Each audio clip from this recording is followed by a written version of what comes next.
Vivimos bajo una cadena de pensamientos que selecciona y aísla un único aspecto de la realidad. Mathieu Ricard. Un día, cuando caminaban por una región montañosa, Gautama Buda, ya mayor, bajo el sol de mediodía, le dijo a su discípulo Ananda: Estoy sediento, Ananda. Cuando atravesamos las montañas, pasamos un arroyo. ¿Puedes retroceder el camino y traerme un poco de agua? Ananda, deshaciendo el camino, llegó al arroyo. Pero cuando llegó allí, se dio cuenta de que unas carretas acababan de atravesarlo, embarrándolo todo. Las hojas muertas que antes yacían en el fondo, ahora flotaban sobre el agua. Ya no era bebible y, por supuesto, no podía llevársela a Buda. Así que decidió regresar junto a Buda. Además, sabía que unas millas más allá del sitio donde habían parado, corría un gran río de agua cristalina. Y Buda, que era muy estricto, le dijo: Vuelve otra vez, porque recuerdo que cuando pasamos esa agua era pura y cristalina. Ananda protestó. Entiéndelo, entre que llegamos aquí, pasaron unas carretas por el riachuelo y el agua ya no es bebible. Lo sé, dijo Buda. Pero ve y siéntate a la orilla, lleve el tiempo que lleve. Ve y siéntate. No te metas en la corriente, porque si te metes en ella la ensuciarás de nuevo. Simplemente espera, observa y no hagas nada. Esas hojas muertas desaparecerán, el barro se asentará. Entonces llena mi cuenco y regresa. Ananda fue al riachuelo de nuevo, porque no podía desobedecer a Buda, y allí se sentó esperando. Y esperando, vio que el barro y las hojas muertas se iban asentando despacito, dejando el agua clara y pura, tal cual es su naturaleza. Llenó su cuenco y de regreso entendió lo que Buda trataba de decirle. Ananda, no te metas en el río. No sigas la corriente de tu mente. Espera en la orilla y simplemente observa. La naturaleza verdadera de tu mente es esa claridad cristalina, ensuciada por pensamientos y emociones pasajeros.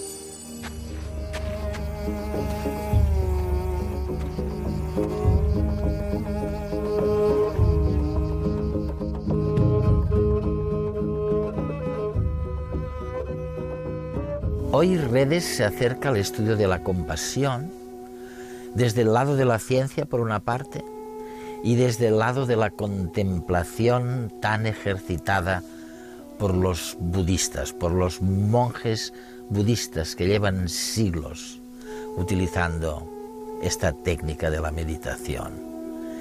Y lo hacemos de la mano de un gran biólogo molecular que al mismo tiempo es monje budista. Es y lo ha sido durante los últimos 40 años. Me refiero a Mathieu Ricard. Mathieu Ricard es hoy el parangón de la meditación, tanto como de la búsqueda de nuevas materias con las que completar nuestro instrumental para gestionar las emociones. Y en lo que él ahonda y en lo que él ha buscado descubrir qué podemos aportar de nuevo es sobre todo en la compasión y en la gestión de las emociones, en donde habíamos pecado definitivamente del lado más competitivo y egoísta del género humano. Según Mathieu Ricard, la felicidad no es una sucesión interminable de placeres que terminan por agotamiento, sino una forma de ser. Y si es así, ¿no deberían nuestros hijos aprender en el colegio a ser felices y también a ser buenos? ¿No es acaso lo que desea cualquier madre o padre de hoy en día? Para permitir aflorar la compasión y la naturaleza buena que todo ser humano lleva dentro, la ciencia está descubriendo los beneficios de la meditación. Aprender a meditar puede ayudarnos a convivir con una mente más clara y más hábil a la hora de lidiar con las emociones negativas y fomentar las emociones positivas.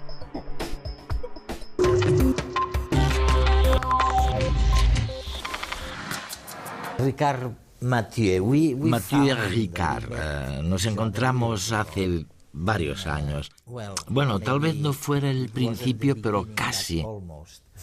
de este encuentro. Este encuentro que es entre científicos occidentales y los contemplativos budistas.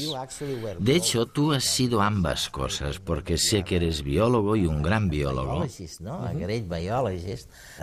pero a la vez cuentas con una larguísima experiencia como budista contemplativo.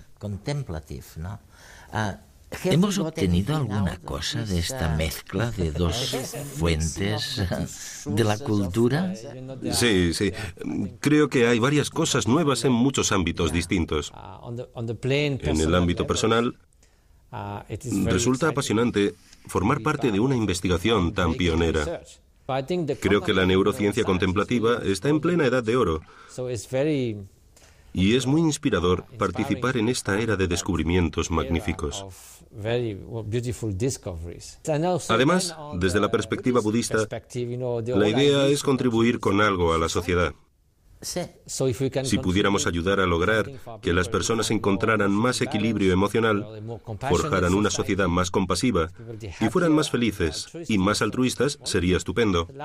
Por ejemplo, el año pasado empezamos a estudiar varios aspectos del amor altruista, de la empatía, la compasión con objeto y sin objeto, de una manera muy detallada, relacionándolo todo con los fenómenos cerebrales. Queremos saber cómo se pasa de la benevolencia a la empatía, a identificarse con el que sufre, y luego la compasión, que es el deseo de que los demás dejen de sufrir y de buscar un remedio para el sufrimiento y su causa. ¿Cuál es el proceso? ¿Cómo funciona? ¿Cómo se relaciona con el cerebro? ¿Hay que sentir el sufrimiento del otro para sentir compasión o no? ¿Basta con el amor altruista? Todas estas cosas se pueden estudiar desde la perspectiva de la meditación y de la neurociencia, y se pueden aunar ambas. Así que es maravilloso. La neurociencia sorprendió a todo el mundo hace unos años cuando declaró a Mathieu Ricard el hombre más feliz del mundo. Francés, doctor en bioquímica, trabajó en el Instituto Pasteur con el premio Nobel Jacques Monod y luego se reconvirtió en monje budista. Ricard y otros meditadores de larga experiencia fueron sometidos a un exhaustivo experimento con escáneres cerebrales para medir las consecuencias de un tipo de meditación concreto en el que se genera un estado de amor y compasión pura, no enfocada hacia nada ni nadie en particular.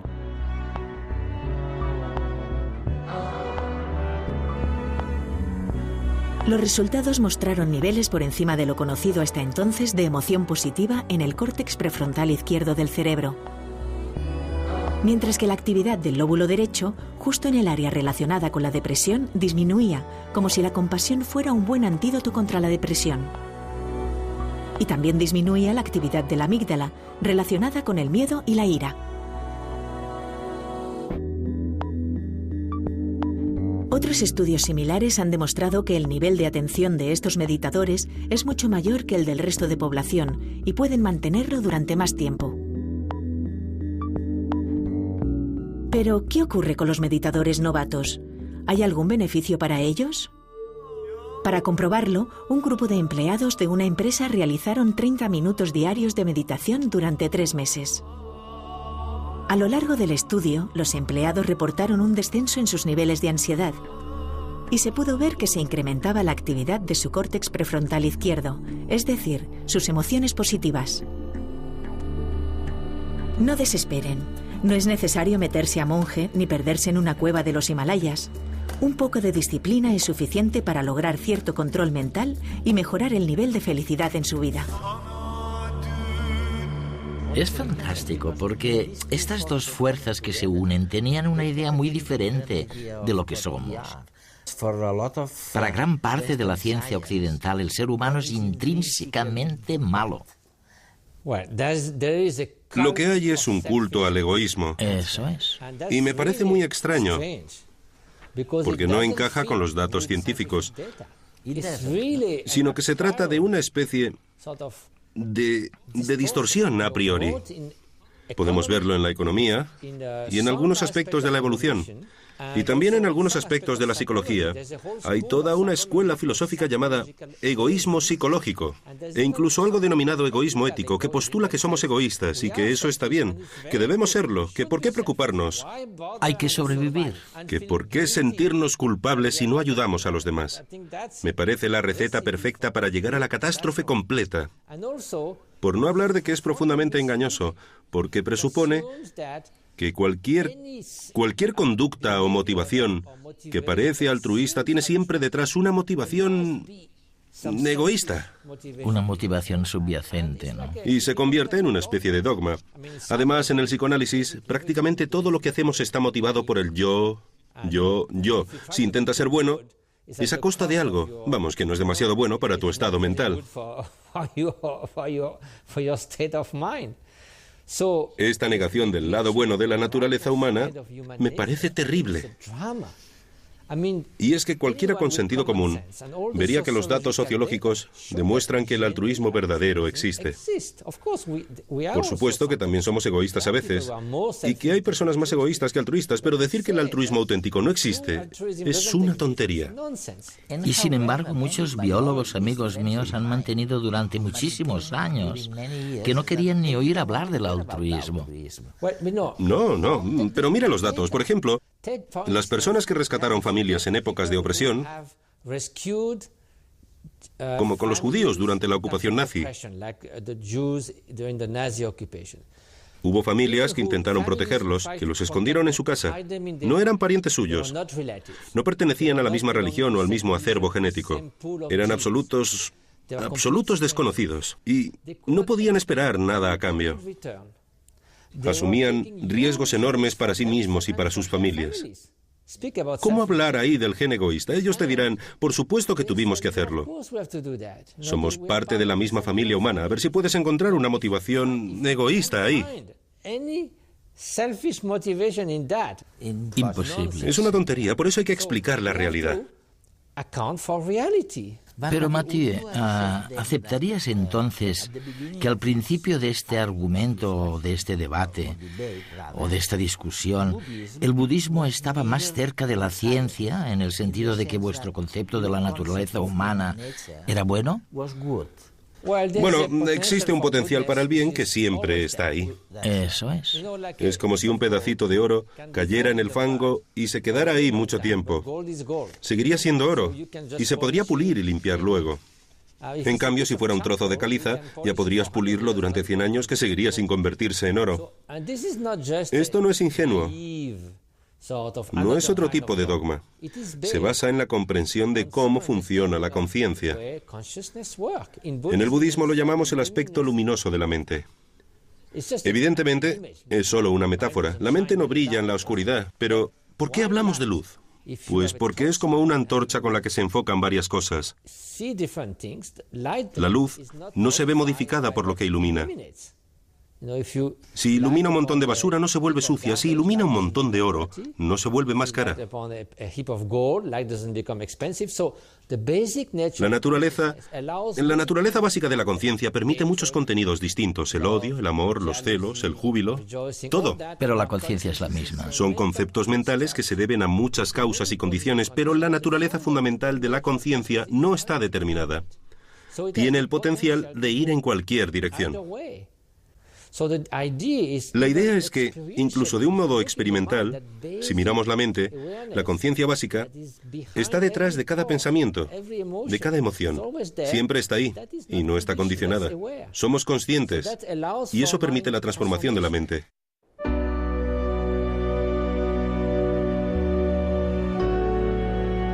Nuestro estado mental, la forma en que interpretamos lo que nos sucede, es lo que realmente determina nuestro grado de felicidad y bienestar interno.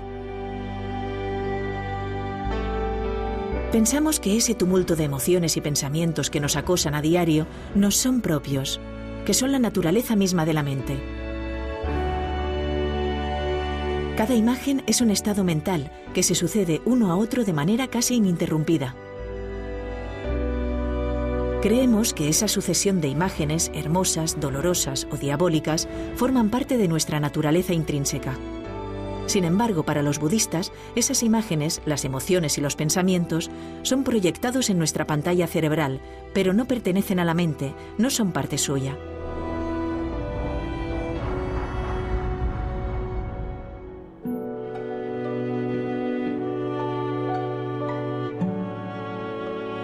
Los meditadores son capaces de percibir y enfocar su atención en lo que hay detrás del flujo continuo de pensamiento, es decir, a la claridad de la pantalla. A esto lo denominan el aspecto luminoso de la mente o conciencia pura, en donde yace la capacidad de conocer. Subestimamos la capacidad que tenemos de transformar nuestra mente. Sin embargo, entrenarnos en fijar nuestra atención en dicha claridad nos ayuda a lograr un estado de ecuanimidad o imparcialidad interna que evita que nuestras emociones y pensamientos nos arrasen. Si conseguimos modificar nuestra mente, podemos cambiar nuestro mundo interior. Una tarea más fácil y más a nuestro alcance que el cambiar las circunstancias externas del mundo en que vivimos. Has estado contemplando como budista y como científico, que has sido siempre, durante más de 20 años, ¿no? ¿En el Tíbet? 40 años, sí. 40 años, sí. Increíble. Tras 40 años, ¿cuáles crees que son las cosas de las que nosotros, en el resto del mundo, nos podemos beneficiar más según tu investigación y tu experiencia concreta? Creo que es importante conseguir la libertad interior de este proceso mental de odio, celos, arrogancia, deseo obsesivo, con el altruismo y compasión que surgen de esa libertad. Me parece que esto es lo que la humanidad necesita por encima de todo. Necesitamos una sociedad más compasiva. Ahora somos interdependientes, así que, si no cooperamos, todos seremos perdedores. ¿Y a qué nos referimos por sociedad compasiva? Nos referimos a una en la que tengamos consideración por los demás. Nos preocupemos por el prójimo. Mira la economía. Todos estos escándalos y crisis son producto del exceso de codicia, de personas a las que no les importa realmente los ahorros que manipulan. ¿Por qué disminuye la calidad de vida? ¿Por qué existe una brecha tan grande entre el norte y el sur? ¿Por qué hay toda esta pobreza? El mundo podría solucionarlo todo fácilmente con los recursos que tenemos. El altruismo es el único rasgo que podría abordar el presente, el medio plazo y el largo plazo. Y esto conduciría con toda probabilidad a grandes reformas en el sistema educativo, ¿no? Bueno, tiene que hacerlo, sí. No tengo hijos, aunque sí participo en 40 proyectos humanitarios con 15.000 niños para los que construimos escuelas. Así que cuento con cierta experiencia tratando con niños. ¿Y qué esperamos cuando educamos a los niños? Convertirlos en seres humanos buenos, personas que sean felices en la vida, que no estén deprimidas y se suiciden. ¿Acaso basta con desarrollar su inteligencia y llenarles la cabeza de información sin desarrollar ninguna cualidad humana? Queremos personas buenas y equilibradas. Pero la educación parece estar interesada en cualquier cosa, salvo eso. Por tanto, hay algo que claramente falta. Lo que está sugiriendo es que probablemente no deberíamos preocuparnos tanto de los contenidos académicos y sí un poco más de las cualidades humanas necesarias para ser felices. Por supuesto. Solamente estamos cultivando herramientas. La inteligencia es una herramienta, la información es una herramienta. Y una herramienta se puede utilizar de un modo constructivo, de un modo destructivo, o se puede desaprovechar. Se puede usar un martillo para construir una casa, para destruirla. O bien se puede desperdiciar el martillo dejándolo en un cajón y no utilizándolo nunca. Así que una herramienta por sí misma, sin una intención, sin una actitud, sin un valor, no es absolutamente nada.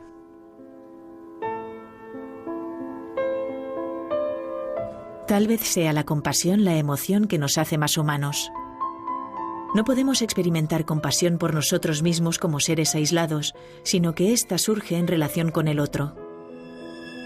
Nuestra individualidad, de algún modo, se suaviza al entrar en relación con el dolor y la necesidad de los demás, promoviendo en nuestro interior el deseo de ayudarlos. La filosofía budista considera que la naturaleza real del hombre es compasiva, y parte de su entrenamiento mental está dirigido a fomentar esa compleja emoción. Durante el entrenamiento, la parte emocional que nos conmueve y abruma, cuando por vez primera observamos el dolor ajeno, deja paso con el tiempo a una compasión más sosegada, aunque igualmente profunda. Un punto de vista bien distinto del de Occidente, donde tradicionalmente nos hemos reconocido especiales y distintos al resto de la naturaleza.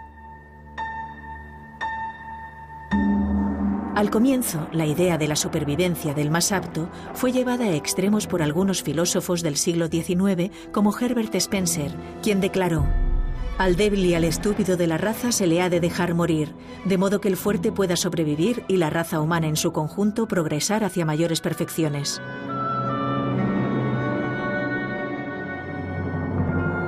Afortunadamente, pronto se retomó el sentido común. Y nadie duda ahora de que el hombre pueda alzarse por encima de esa lucha por sobrevivir y que los comportamientos altruistas tienen cabida en la naturaleza.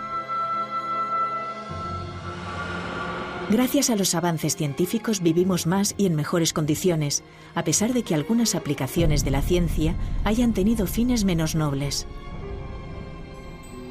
El estudio de las emociones positivas como la compasión es muy reciente y cada día va en aumento. Tal vez sea hora de dar una vuelta más de tuerca e incorporar la compasión no solo como objeto de estudio, sino como la conciencia de la ciencia que vele por el bien común en todas sus aplicaciones.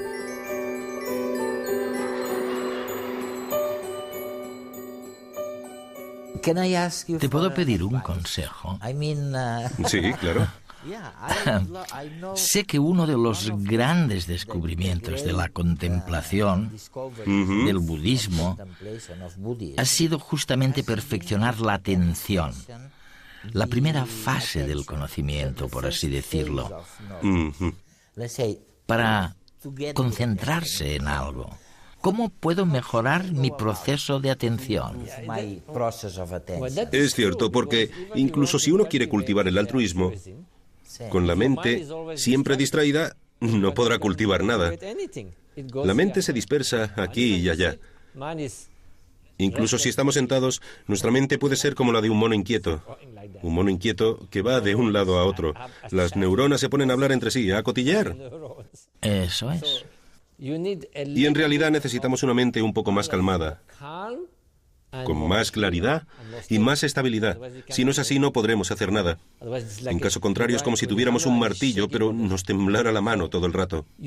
Por eso es necesario, de alguna manera, utilizar un objeto de concentración para estabilizar la mente. Te puedes concentrar en cualquier cosa. Un objeto, una flor, una imagen mental. Pero resulta bastante útil concentrarse en la respiración.